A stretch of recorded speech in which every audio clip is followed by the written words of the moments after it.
जय श्री गणेश दोस्तों। माँ जैसे ससुर। विनीता के सास का देहांत उसकी शादी के 3 साल पहले ही हो चुका था, लेकिन शादी के बाद जिस तरह से उसके ससुर ने उसका मान सम्मान किया, उसको उसकी सास की कमी कभी खली नहीं। अक्सर वह उसके खाने बनाने में मदद कर दिया करते। सुबह जब बच्चों को टिफिन तैयार करके देना होता तो अक्सर उसके ससुर बच्चों को तैयार करने में उसकी मदद करते। सुबह की भाग दौड़ में दोनों इस तरह से एक दूसरे का सहयोग करते जैसे सास ननद काम कर रही हो। कभी कभी विनीता यह सोचती कि जरूर उसने बहुत पुण्य किया होगा जो उसे वैसे ससुर मिले हैं। अचानक एक दिन विनीता की तबीयत खराब हो जाती है तो ससुर जी उसे तुरंत अस्पताल ले जाते हैं। वहाँ पता चलता है कि विनीता के पेट में पथरी है, जिसके कारण उसका ऑपरेशन अनिवार्य है। विनीता बहुत चिंतित हो उठी। असल में चिंता उसको अपनी पथरी की कम लेकिन अपने घर की ज्यादा थी। उसने सोचा कि यदि ऑपरेशन करवा लेगी तो कम से कम महीना पर उसको आराम करना पड़ेगा। अगर वो आराम करेगी तो बच्चों की जिम्मेदारी कौन संभालेगा और फिर पतिदेव का टिफिन तैयार करके कौन देगा। यही सब सोचते सोचते नींद की आगोश में समा गई। शाम को जब उसकी आंखें खुली तो उसके ससुर उसके सामने खड़े थे। उसने कहा, पापा आप यहाँ? तो उन्होंने कहा, मैं जानता हूँ बेटा, तुम्हारे मन में क्या उधेर बुन चल रही है। मैं अच्छी तरह से वाकिफ हूँ कि इस समय तुम्हें रोहन और दोनों बच्चों की चिंता सता रही है, लेकिन तुम फिक्र मत करो।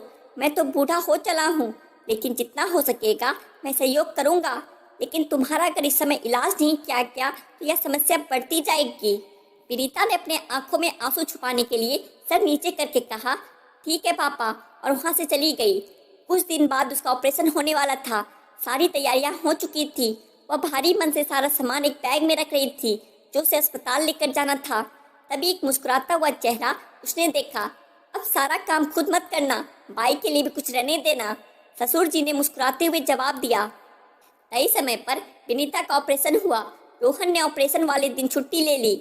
ऑपरेशन के बाद विनीता को सिर्फ आराम करना था तो मिस्टर शर्मा घर को और बच्चों की जिम्मेदारियां इस तरह संभाल रहे थे जैसे वह विनीता की माँ हो।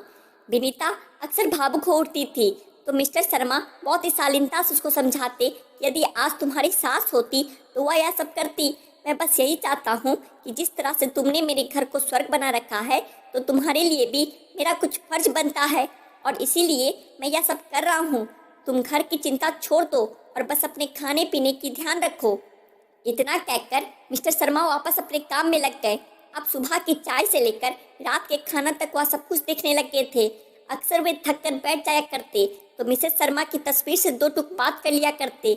दिन बीतते गए और महीना कुछ ऐसे गुजर गया जिसे पता न चला।